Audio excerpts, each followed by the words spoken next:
നീലക്കുറിഞ്ഞികൾ പൂക്കുന്ന വീതി എന്നായിരുന്നു മന്ത്രിയുടെ ആദ്യ കമന്റ്.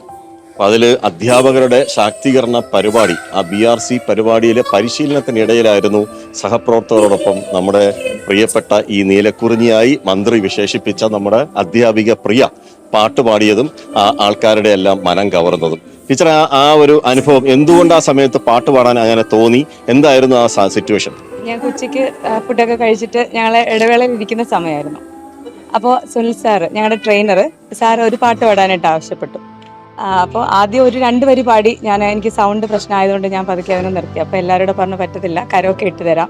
അങ്ങനെ ബിനി സാർ കരോക്കെയൊക്കെ സെറ്റ് ചെയ്ത് തന്നു. അങ്ങനെ പാടി. അവിടെ ഞങ്ങളുടെ ക്ലാസ്സിൽ തന്നെ ആദ്യമായിട്ട് കാണുക സാറിനെ. ഞങ്ങളുടെ ഒരു പാർട്ടിസിപ്പൻ്റ് ആയിരുന്നു എബി സാറ് വന്നിട്ട് അത് പെട്ടെന്ന് തന്നെ അതങ്ങ് റെക്കോർഡ് ചെയ്തു. സാർ അത് റെക്കോർഡ് ചെയ്യുന്നുണ്ടായിരുന്നു. സാർ അത് കുറച്ച് സമയം കഴിയുമ്പോൾ ഞാൻ ക്ലാസ് തുടങ്ങി. ക്ലാസ്സിൻ്റെ ഇരിക്കുന്ന സമയത്ത് തന്നെ സാർ വന്ന് പറഞ്ഞു, ടീച്ചറെ ഞാനിങ്ങനെ അത് പള്ളിക്കൂടം TV-ക്കകത്ത്, സുഗതൻ സാറിൻ്റെ പള്ളിക്കൂടം TV-ക്കകത്ത് അയച്ചു കൊടുത്തിട്ടുണ്ടായിരുന്നു, സാർ അത് ഇട്ടിട്ടുണ്ട് എന്ന് പറഞ്ഞു. അപ്പം ഞാൻ അന്നേരം എനിക്കത് കാണാനും പറ്റിയില്ല. പിന്നെ വീട്ടിൽ വന്നിട്ട് ഞാനത് നോക്കി, പള്ളിക്കൂടം TV നോക്കി.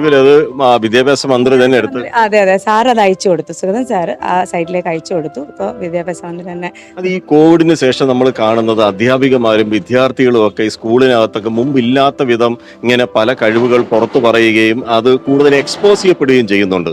അതൊരു പിന്നെ ഈ മന്ത്രി എടുത്ത് അത് ഷെയർ ചെയ്യുക, അതൊക്കെ ഒരു പ്രത്യേക അനുഭവമല്ല, ഈ കാലഘട്ടത്തിൽ ഒരു പ്രത്യേകതയല്ലേ അതൊക്കെ? അതെ, അതൊരു അധ്യാപിക എന്നുള്ള രീതിയിൽ ഞങ്ങളുടെ ഏറ്റവും ഉയർന്ന, ഞങ്ങൾ ഏറ്റവും ബഹുമാനപ്പെട്ട വിദ്യാഭ്യാസ മന്ത്രി എന്ന് പറയുമ്പോൾ തന്നെ അദ്ദേഹത്തിൻ്റെ ഒരു നോട്ടം കിട്ടുക, അദ്ദേഹത്തിന് ഒരു പരിഗണന കിട്ടുക എന്ന് പറയുന്നത് തന്നെ ഒരു ജീവിതത്തിലൊരു വലിയൊരു സൗഭാഗ്യമാണ്. അപ്പോൾ ഇതുവരെയുള്ള സന്തോഷമൊന്നും അല്ല, ഇതിനൊക്കെ അപ്പുറം സന്തോഷം ഉണ്ടായിരുന്നു എന്നുള്ളത് ആ ഒരു ദിവസം ഞാൻ മറക്കത്തില്ല. കാരണം സാറിൻ്റെ ഫേസ്ബുക്ക് പേജിൽ അത് കണ്ടപ്പോഴത്തേനും ഫോൺ വിളികളായി. ഇതുവരെ വല്ലാത്തൊരു അനുഭവമായിരുന്നു അത്. എന്നെ സപ്പോർട്ട് ചെയ്തു. ക്ലാസ്സിൽ വിദ്യാർത്ഥികൾക്ക് ഇംഗ്ലീഷ് പാഠ്യ അതല്ലേ വിഷയം, അതല്ലേ പഠിപ്പിക്കുന്നത്, സംഗീതമല്ലല്ലോ. അല്ല, ഇംഗ്ലീഷ് വിഷയമാണെങ്കിൽ നമുക്ക് കുറച്ച് സമയമൊക്കെ എപ്പോഴെങ്കിലുമൊക്കെ കിട്ടും.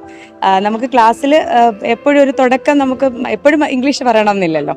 ക്ലാസ് നമ്മളൊരു ക്ലാസ് ടീച്ചർ എന്നുള്ള രീതിയിൽ മലയാള പാട്ടാണോ പിള്ളേരെ പാടി കേൾപ്പിക്കുന്നത്? ഇംഗ്ലീഷിൽ നമ്മൾ പാട്ട് പാടും. ഇംഗ്ലീഷിലെ പാട്ടും കുട്ടികളെ ഞാൻ പഠിപ്പിക്കുന്നത്. ഏത് പാട്ടാണ് ഇംഗ്ലീഷിലേക്ക് പാടുന്നത്? ഇംഗ്ലീഷിൽ ആക്ഷൻ സോങ്സ് ഒക്കെ ഉണ്ടല്ലോ സാർ. അപ്പോൾ അത് കുട്ടികൾക്ക് നമ്മൾ ഈണത്തിൽ ചൊല്ലിക്കൊടുക്കുമ്പോഴും എൻ്റെ കുട്ടികൾ അത് പാടും. അതുപോലെ ഇവിടുത്തെ ഞങ്ങളുടെ സംഗീത ക്ലബിന്റെ ഒരു പ്രോഗ്രാം അല്ല, എനിക്ക് അതൊന്ന് കാണണം.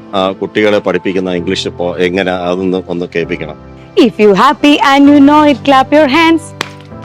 If you happy and you know it, clap your hands. If you happy and you know it, then your face will surely show it. If you happy and you know it, clap your hands.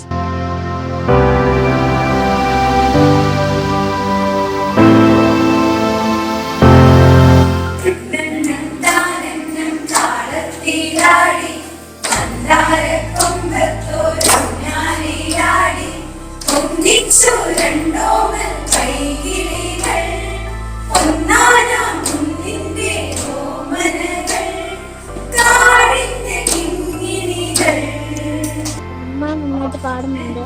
നമ്മുടെ പാട്ട് മന്ത്രി share ചെയ്തു.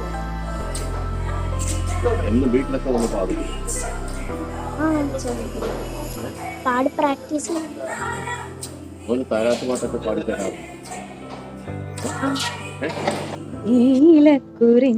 ശരിക്കും നമ്മുടെ നീലഗിരിയില് നീലക്കുറിഞ്ഞി 12 വർഷത്തിലൊരിക്കലാണ് പൂക്കാറ്. പക്ഷെ നമ്മുടെ ഈ സ്കൂളിലെ നീലക്കുറിഞ്ഞി ഇങ്ങനെ പാടിക്കൊണ്ടേയിരിക്കും, മറ്റുള്ളവരെ പാട്ട് പഠിപ്പിച്ചുകൊണ്ടേയിരിക്കും.